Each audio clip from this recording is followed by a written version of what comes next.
This program is brought to you in part by the Paul B. Hunter and Constance D. Hunter Charitable Foundation, a proud partner of WUCF and the Central Florida community. On this edition of Florida Road Trip, we are once again on the western side of the state in a city that's known for its massive bridge, artist Salvador Dali, and also shuffleboard. Join us as we uncover the history and the interesting stories about the city of St. Petersburg. Road Trip is ready to roll.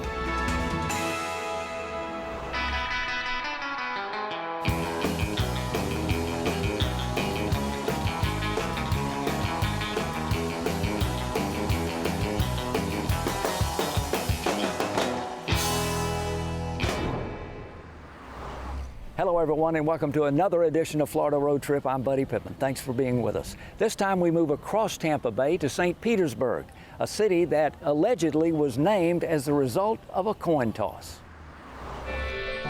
It's a great tale. You see it in the websites and stories, and people talk about it. I grew up in St. Petersburg, and I've always heard that story, but unfortunately there's no proof that that ever happened. The city is named after St. Petersburg, Russia. Peter Menz, who owned the Orange Belt Railway and brought it to Pinellas County and to what is now St. Petersburg, he announced he was taking his road to St. Petersburg in honor of the capital of his home country. A little bit unbeknownst to the owner of the land, John Williams, who had every intention of naming as Williamsville or Williamsburg. So there was discussion, and they'd agreed to let him name it St. Petersburg. So the truth is nowhere near as much fun as watching a coin flip, but it's still a great story. And thank goodness that they did that, because Williamsville or Williamsburg, that would have been awful for this town. St. Petersburg is a much cooler name. There is equally as interesting of a tale as how St. Pete was dubbed Sunshine City. Our name, the Sunshine City, came from one person, the editor and president and owner of the Evening Independent, which was an afternoon newspaper, Lou Brown. He, in 1910, proclaimed the sunshine offer. He vowed that if the sun didn't shine for 24 hours in a 24-hour period, the newspaper would be free. The proclamation, when he made that proclamation that the sun shines here more than anywhere else in the world, and he's so confident of it that he would give away his business for free for a day, made national headlines, and he dubbed us the Sunshine City. The year 1914 was a big one for St. Pete. In that year, the city was the site of the first ever commercial aviation flight. Yes, the very first scheduled passenger airline flight left from right here in St. Pete. It had just been about 10 years, a little more than 10 years from the time that the Wright brothers flew for the first time, and aviation continued to grow. Aviation itself was not seen as a sensible or a logical mode of transportation. Back then, from Tampa to St. Pete was a 6-hour train ride, a 7-hour car ride, or an hour-and-a-half steamboat ride. A fellow by the name of Percy Fansler came up with the idea, let's organize this into a transportation system just like we have with railroads and just like we have with boats.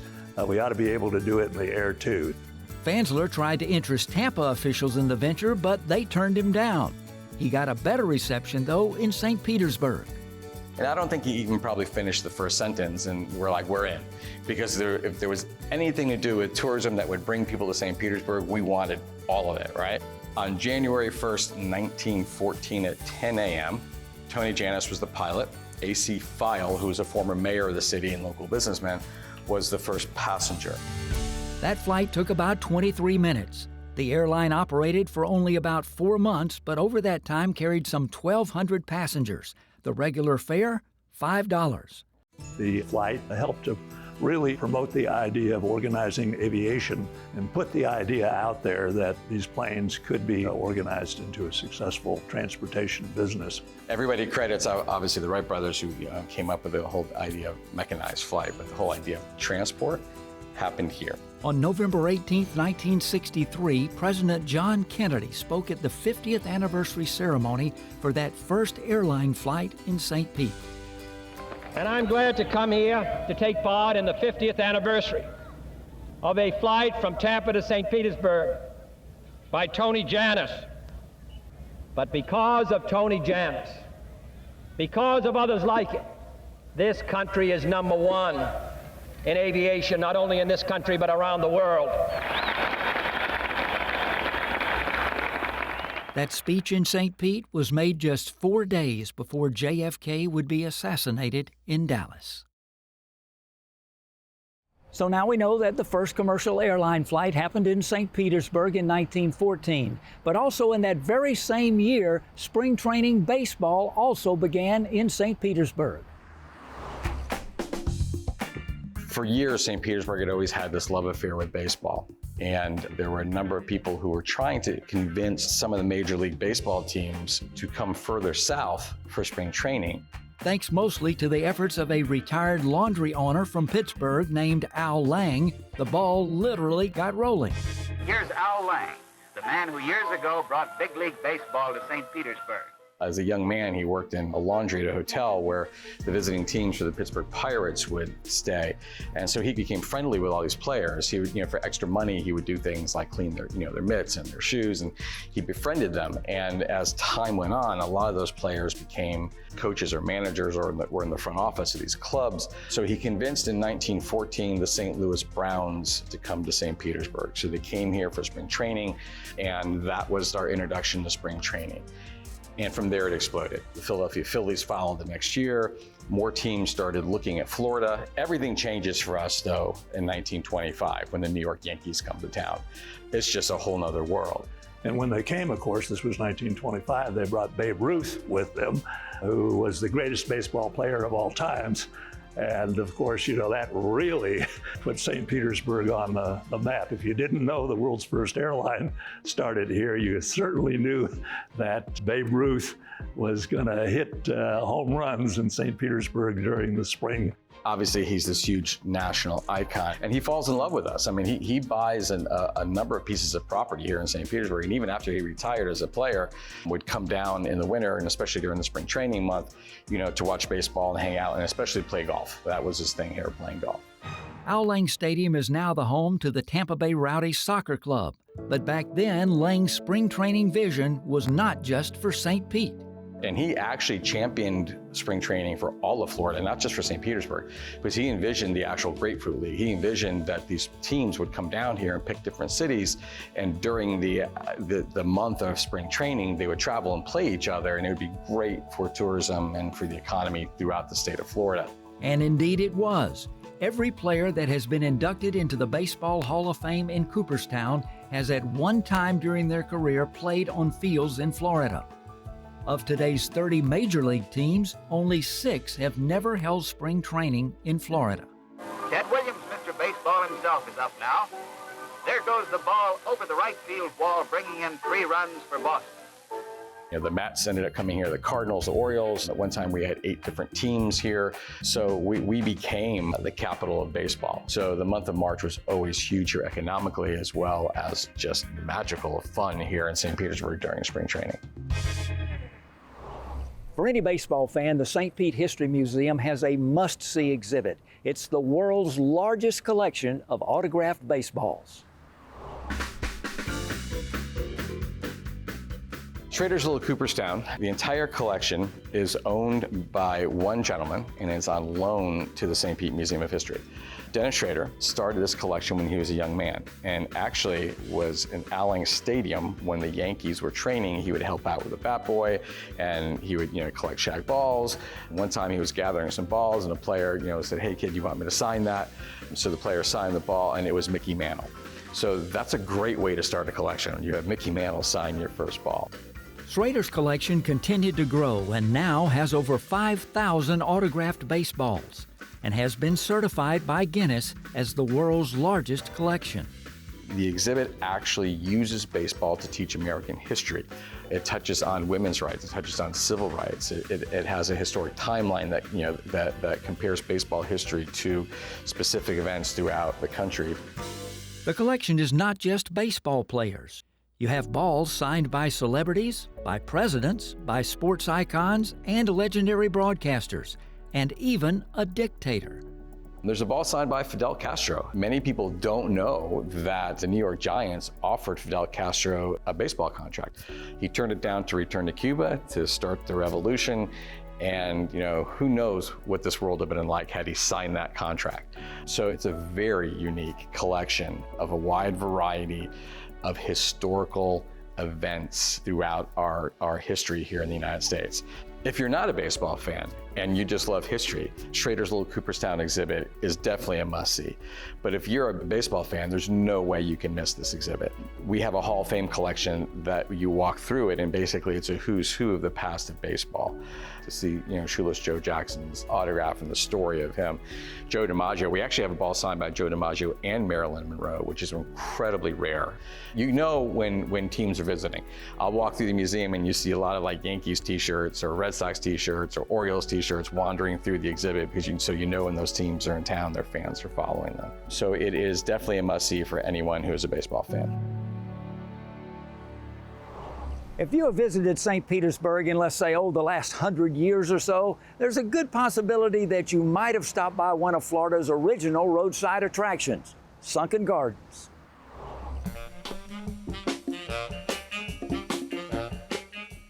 What's really fascinating about Sunken Gardens is it's right here in the middle of St. Pete, and a lot of folks don't expect to see something like this botanical, lush gardens in the middle of an urban city. It's only around 4 acres. It feels like it's 30 acres. And these are some of the oldest plants in this area of Florida. And it's been here since 1903. George Turner purchased the property. And around 1936, he opened it to the public for 15 cents on a seasonal basis. The city of St. Pete purchased it in 2000, and it's been here for over 100 years. This being a historical botanical gardens and one of the oldest gardens in the state of Florida, it's very unique. George was a plumber, so he really wasn't a botanist or anything, and he had a passion for plants. But to have over 50,000 tropical plants on a 4-acre piece of property that's 100 years old is very, very special. One of the most iconic places in St. Petersburg is this most unusual building. It's a landmark that honors a most unusual artist.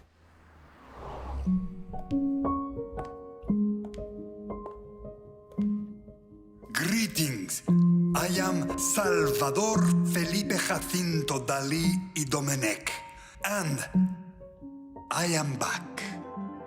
The Dalí Museum has been in St. Pete for over 4 decades, and since 2011 has lived in this beautifully designed structure that, like Dalí's paintings, is a work of art.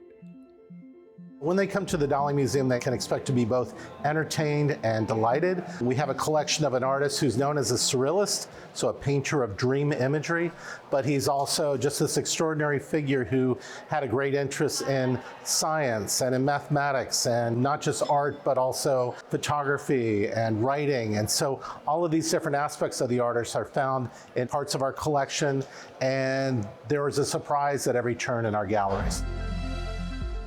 So one of the things definitely that people are always astounded by is Dalí's ability to create illusions. An image that could potentially become something else and then share it with the viewers, potentially, I think, suggesting that the world may be different than we think it is.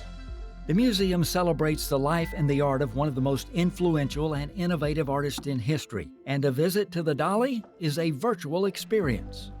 One of the things that we have that allows us to see Dalí in a very different way is we have Dalí Lives, which allows Dalí to come to life as a character, sharing his insights into painting and the things that drives him in a very personal and direct way with our audience. So it's as if Dalí is with them, talking to them. There comes a moment in every person's life when they realize they adore Dalí.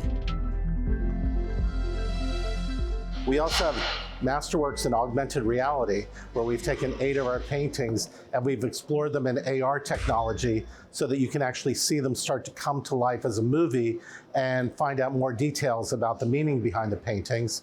And then we also have Dreams of Dalí, where we're inviting visitors to experience a painting as if it's a world unto itself using Oculus Rift, where they can explore every aspect of the painting, crawl around in it, hear the sounds of the painting, and it's just 3 remarkable ways to understand Dalí in a very different way than any normal museum could.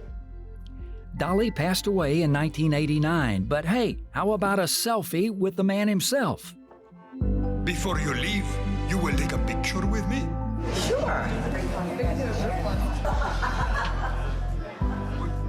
Would you like me to send you this dream photograph?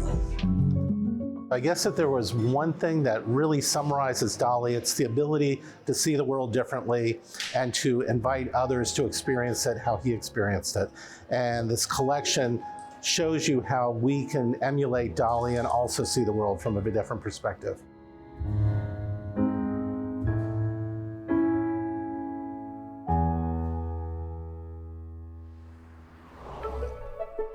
Like New York's Brooklyn Bridge or San Francisco's Golden Gate Bridge, St. Pete also has a landmark bridge of its own, the Sunshine Skyway Bridge. When you're surrounded by water on three sides, you have to have bridges, right, to get to other communities.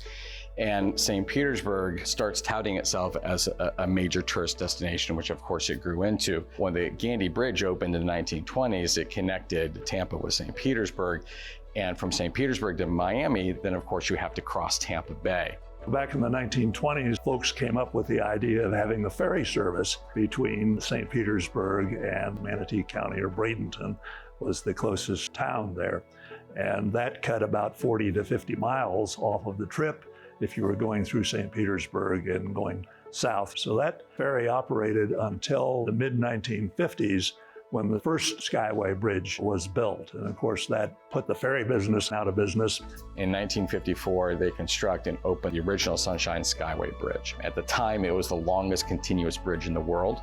It opened up as one span, a second span was added. It cut travel time dramatically.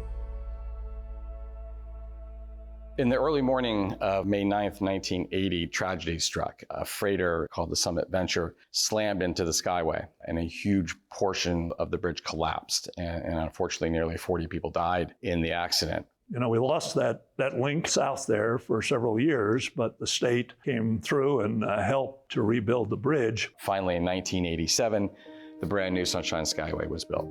And this is not just a bridge. This is an icon for Tampa Bay. It is much bigger, much taller, and the spans are much wider. And it's almost like this magnificent piece of art that hangs over Tampa Bay with the way it's constructed. I mean, especially now with the technology that's used with LED lighting, that they're able to light the bridge and change colors for different events. Like when the Tampa Bay Lightning won the last Stanley Cup, the bridge was blue for the Lightning. It truly becomes this amazing piece of art that sits on top of Tampa Bay, connecting us with the rest of the world. Because again, we're on a peninsula here, and to get on and off this peninsula, we depend on these bridges. The city of St. Petersburg has a rather unusual post office located on 4th Street in downtown. Unusual because since its inception over 100 years ago, it's been an open-air post office. This was one of the first ever built for us, the open concept there to get the mail 24 hours a day outside. The original facility was built in 1907 and was the concept of then Postmaster Roy Hanna. By 1915, the city had grown to the point that it needed a bigger post office, and the new design, like the original, was open air. You see the wall designs, the architects are still from the 1900 era, and you see a lot of the arts, the memorabilia, still from that era, so it's been around a long time. This is one of the historic monuments. I know it became historic in 1975 when it became a landmark. The customers here love it. I think this building is just a monument of St. Pete. Equally as interesting is that St. Petersburg is one of only a couple of cities in the entire nation that delivers the mail on bicycles. The concept of easy access, they can get in and out of the traffic and move around throughout the city and downtown area easier on the bikes versus vehicles. Half the station is still running bike routes in the downtown area. This tradition of delivering the mail on bikes has been going on in St. Pete since the very beginning. It's very interesting delivering mail around here because in the bike routes, that's how they used to deliver groceries back in the 50s, back in the 60s. And it's very unique. That's where the idea came from. It is a work in progress once you get on the bike. We go out with certain mail from the post office, and until it runs out, we go to a relay box. That relay box is to load up more mail so you can deliver throughout the whole route. So bike is a very unique way to deliver mail, I think.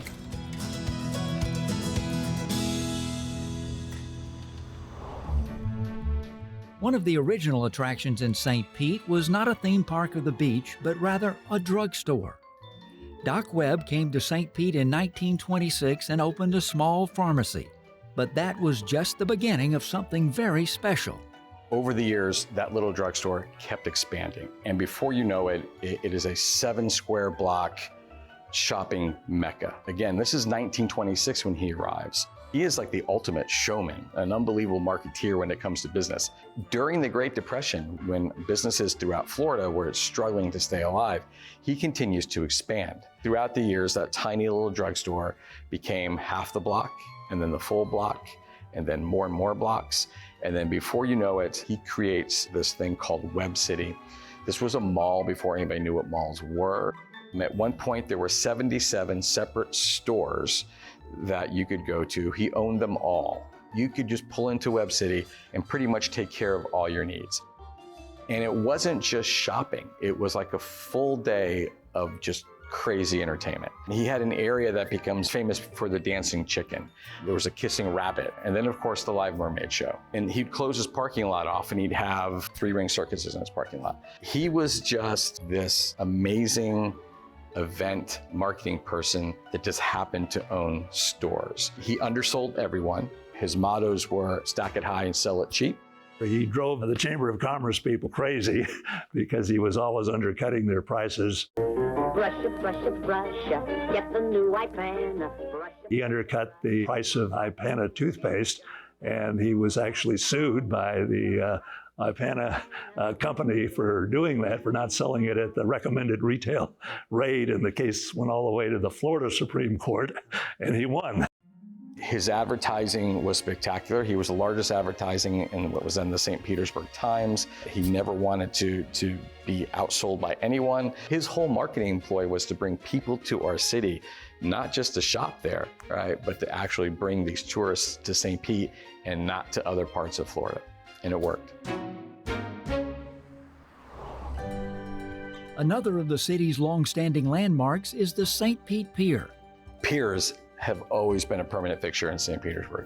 In the beginning, they were mostly for industrial reasons. Our very first true pier actually was called the Railroad Pier, that they would desperately need for a couple reasons. First of all, ships were going to come in carrying supplies, so the train would go out on the pier, pick up those supplies and bring it back into the city. The other reason is to take product out. So the Railroad Pier started it, and again, it was purely industrial. A number of piers started popping up until the city finally built the Municipal Pier. That wooden structure, however, was destroyed by a hurricane in 1921. The city rebuilt the pier, but this time out of concrete. It was known as the $1 million pier because it cost the city $1 million to build. And so when you think about construction today, it actually was completed before the deadline and came in cheaper than the actual quote.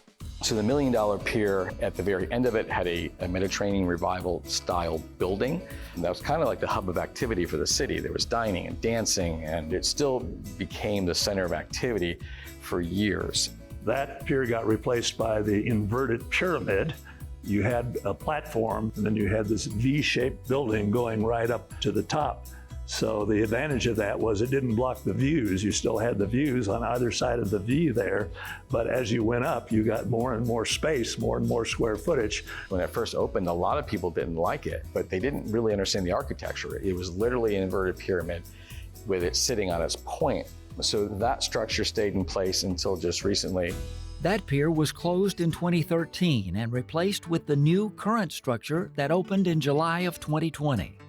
The pier that's out there today, the new St. Pete Pier and the whole St. Pete Pier district, is just spectacular. It extends our downtown waterfront parkland on the water, which is just an amazing thing to see. In a city like St. Petersburg with a lot of retirees, you might expect something like shuffleboard to be a very popular pastime. Well, that would be an understatement. The St. Pete Shuffleboard Club is the largest shuffleboard club in the world. Our first 2 courts were built in 1922. Then our club was founded in 1924. By the time of the 50s, there were about 7,000 members. And there were 110 courts. It was packed day and night. We have the distinction of being the longest running shuffleboard club in the world and also the largest shuffleboard club in the world. And by that I mean we have 80 courts.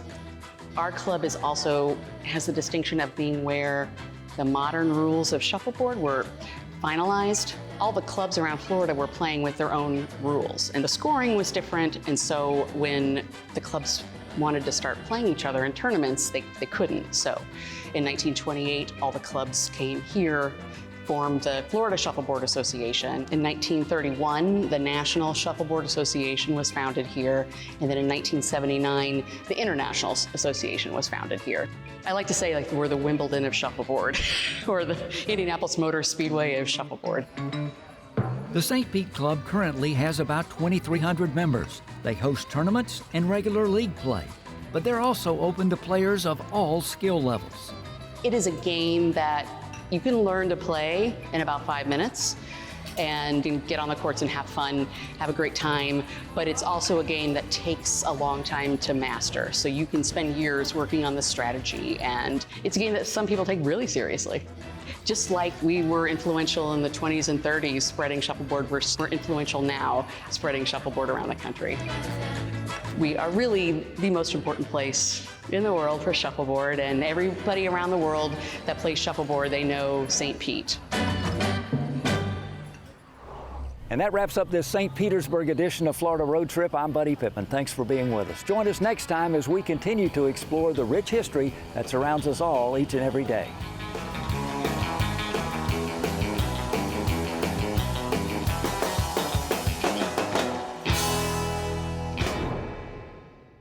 This program is brought to you in part by the Paul B. Hunter and Constance D. Hunter Charitable Foundation, a proud partner of WUCF and the Central Florida community.